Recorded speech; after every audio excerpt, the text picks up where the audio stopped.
Fil-pjazza ewlenija tas-Siġġiew wara nuqqas ta' 18-il sena fl-okkażjoni tar-restawr tal-vara titolari ta' San Nikola, l-Għaqda tan-Nar San Nikola terġa' torganizza spettaklu pirotekniku mal-faċċata tal-Knisja li tixet replika tagħha u simboli oħrajn relatati mal-patrun tal-lokal.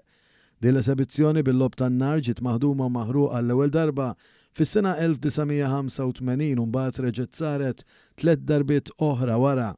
L-aħħar darba li saret kien fl-2006 u dakinhar il-faċċata nbidlet f'erba' alwin f'replika tal-faċċata kollha safra u bixbija ta' San Nikola fost l-oħrajn.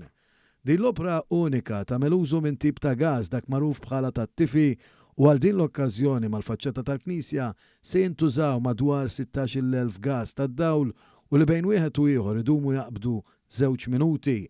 Brian Borch, membru fih dan l-Għaqda tan-Nar San Nikola, spjeganna eżattament se jkun qed jiġri waqt din il-ħarqa tradizzjonali.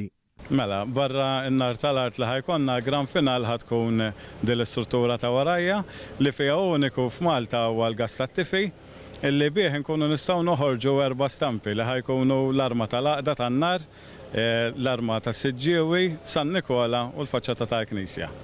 Għal din is-sena l-Għaqda investit f'qafas ġdid li fuq nħadmet din ir-replika tal-faċċata tal-Knisja minflok dik tal-injam u l-qasab.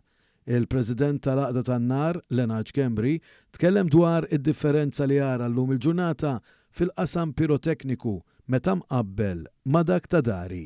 Meta saret l-ewwel darba kienet tifforma il-faċċata tal-Knisja biss u llum qed sa tkun taqleb f'erba' darbiet.